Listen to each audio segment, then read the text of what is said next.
Okay, good day students. By the way, I'm your teacher in creative writing. So, basically, meron na akong nasa na videos regarding sa lessons na ating itatopic ngayon. But then, in order for you to learn further and to expand your learning, so nag-create ako ng video which is related din sa ating topic sa module natin and lesson 1. So, before that, I just want to give a short definition about our subject. So, creative writing. When you say creative writing, so I think all of you or some of you are familiar with this kind of tawag nito, topic or subject. Because every now and then, pinag-aaralan natin sa literature. And literature is related din siya sa creative writing. So, meron din siyang connection sa creative writing. But before that, kailangan ay magkaroon din kayo ng mga activation of knowledge. So, you have to remember all those topics na pwede natin i-activate sa ating i-unfold na topic for now. I think you are familiar also with the spiral progression. So, what I'm trying to say is, kailangan meron kayong spiral progression. As a learner, alam nyo yung mga basic na learnings at saka alam nyo rin kung paano siya i-connect and to a complex learning. So, ano ang ginamin ko doon? So, yung kanina na binigay ko na example or yung sinabi ko kanina na creative writing is meron siyang traditionally referred to as literature. So, meaning, si literature ay pinag-aaralan din si creative writing. So, before, nung kayo ay elementary or junior high school pa, ay nagkaroon na siguro kayo ng learnings kung ano ba si literature. Ano ba yung mga things na related kay literature? Ano ba yung mga literary pieces na matatawag na ano ba yung mga literary pieces na sinasabi natin na part ni literature? So, yun. So, si creative writing is also a part of literature. Traditionally, it also referred to as a literature. So, but then, kailangan lang natin consider yung mga other literary pieces or the other creative writing na hindi involved kay creative writing. Okay, an example of that are the news article. So, news articles cannot be considered as creative writing. Why? Because the main goal of the news article is to present facts and not to express the feelings of the writer. While a news article can be entertaining, its main purpose is to present the facts. So, yun ang sinasabi ko na si news article is hindi siya matatawag na creative writing. So, introduction lang yan, but then magkakaroon din kayo ng idea kung ano ba yung reasons bakit si news articles ay hindi siya matatawag na creative writing.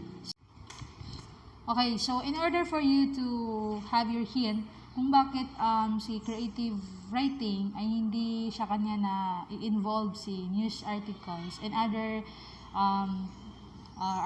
literary pieces na hindi natin mako-consider as creative writing. So, we need to find out first the purpose of the creative writing. So, what is the purpose of creative writing? So, in our module and lesson 1, nilagay ko doon na the purpose of creative writing is to both entertain and educate, or pwede rin siyang tawagin na share human experience. Pwede natin palitan yung term na educate into share human experience. Okay. An example of that is like love. So, when you are in love, so you have your creativity na pwede kang gumawa ng mga songs, ng mga plays or movie na nagpapakita ito ng emotions, which is, yung emotion na yun is pwede nating tawagin na creative writing. Why? Because si creative writing, ang purpose ni creative writing is to entertain and to share human experiences. So kanina sinabi ko na si news articles hindi siya pwedeng tawagin or hindi siya matatawag na creative writing because si creative writing is hindi siya nag-share or hindi siya nagbibigay ng emotions from your from yourself. Hindi ikaw yung nag-share ng emotions. Kasi that is a fact. Hindi mo siya pwedeng gawaan ng thoughts na ikaw yung gumawa ng thoughts kasi nagbe-base ka sa mga reality. Nagbe-base ka sa reality. So yun ang pinagkaiba nila. So yun nga, do not forget that the purpose of creative writing is both entertain and educate or to share experience. Okay. Sometimes writers are attempt to get at a truth about humanity through poetics and storytelling. So yan. You as a learner, if you like to try your hand at creative writing, just keep in your mind that whether you are trying to express a feeling or a thought, the first step is you have to use your imagination. So that is the first thing that you have to consider. Hindi lang yung pagsusulat or writing ang pinag-uusapan dyan, but then you have also to use your imagination. So keep in your mind that is the first step na dapat gagawin mo as a writer. Okay. You have to use your imagination. Okay.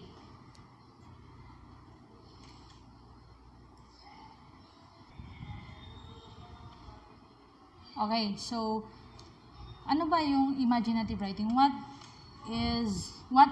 imaginative writing is?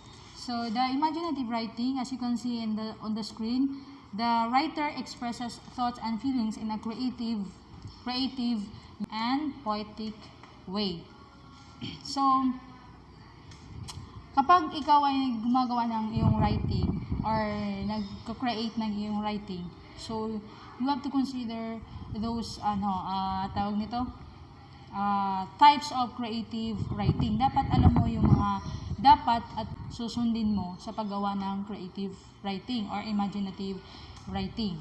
So as I mentioned, ang mga examples ng imaginative writing are those nag-express ng thoughts and feelings in a creative and unique poetic way. So, an example of that is song, speeches, and personal essays. So, doon pa lang makikita mo na that is from the author's opinion or thoughts. Hindi siya yung nagbibase sa ibang story or event. So,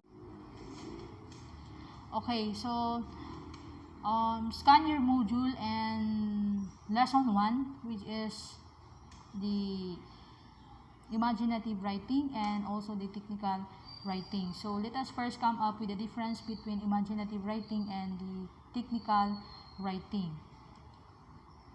So when you say imaginative writing, from the word itself, imaginative or imagine. So the writer or you as a writer expresses thoughts and feelings in a creative, unique, and poetic way. So you are going to express your thoughts and feelings in a creative, unique, and poetic way. So how can you create a unique and a poetic way of writing if you don't know those techniques and strategies to be applied in creating a writing? So in order for you to easily create the kind of writing that you want to express, so I advise to you na magbasa kayo ng mga techniques kung paano gumawa ng effective writing or imaginative writing. So wag niyong kalimutan yung sinabi ko kanina that imaginative writing has something to do with the tawag nito imagination. So that is the first step in creating the creative writing. So kailangan meron talaga tayong imagination. But then kailangan mo ng deepen or mas wide na imagination para magkaroon ka rin ng effective na writing. So an example of that is yung magbasa ka ng mga figures of speech. Yung sinabi ko kanina, I advise to you na magbasa kayo ng mga techniques. So number one technique is yung pag-aralan nyo yung figures of speech. And also, wag nyo rin kalimutan na some non-fiction types of writing can also be considered as the creative writing. So, ang sinasabi ko is, meron ding mga non-fiction types of writing na pwede natin i-consider as creative writing. Yung example ko kanina, yung news articles, ay hindi siya matatawag na creative writing. It's because of nagre-rely tayo doon sa mga facts or yung mga reality na nangyayari. But then, some non-fiction, when you say non-fiction, is yung hindi siya yung kathang isip. Kasi nagbe-base din tayo sa facts. But then, kung nag-express ito ng thoughts and feelings, so, we can also consider that as creative writing. Okay, an example of that is the personal essay. Personal essay can be written creatively to inform your readers about your life in an expressive way. So yun, ikaw na writer, so you are expressing your thoughts and feelings in order for the readers to inform about your life in an expressive way. So yung sinabi ko kanina, wag niyo rin kalimutan na sinabi ko kanina na kapag si creative writing is something to do with entertaining and also sharing of experiences or to educate. So yun. So yung sinabi ko na sharing of experience, doon siya na-fall into personal essay. So you are informing your readers or you are sharing your experiences to your readers para magkaroon sila ng idea kung ano yung, for example nito is yung mga pinagdadaanan mo sa buhay. If you are in love, so you can share your thoughts and feelings or your feelings and your reader. So that is an example of creative writing. Okay, wag kayong confuse. Bakit sinabi ko kanina na news articles, which is ang news articles is non-fiction. Bakit hindi siya pwedeng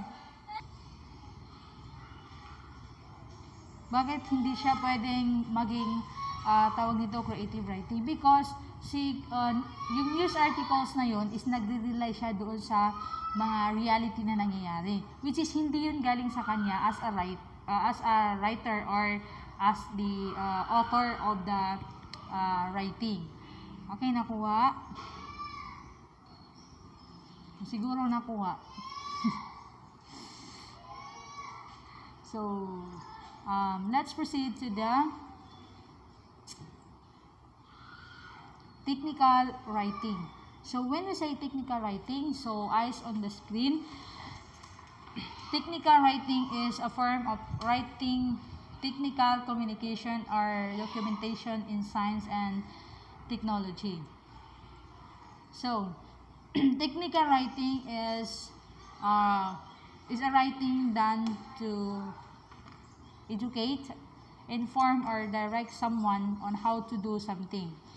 Madali lang ito siyang intindihin. So when you say technical writing is, this kind of writing is done to educate or inform or direct someone on how to do something or how to manipulate something. So, napakadali lang intindihin itong si technical writing. So, para mabigyan ko kayo ng isang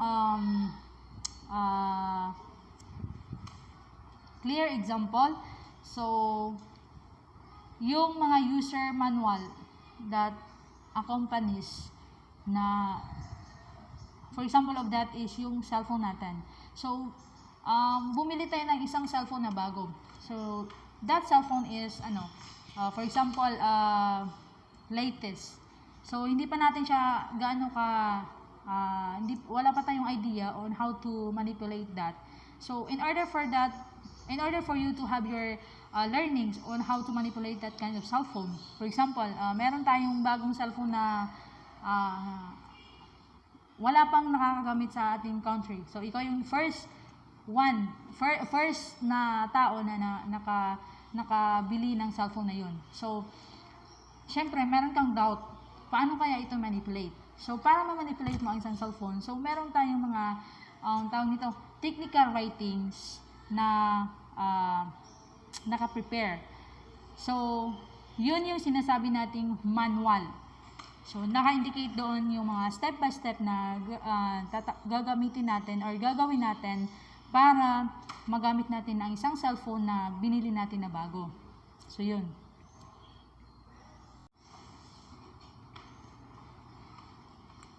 Okay, I think so much for that. So, meron na kayong follow-up videos or video regarding sa ating lesson 1.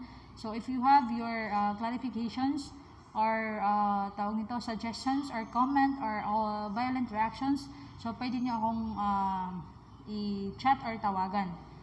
So, yun lang. Thank you for your cooperation and for watching.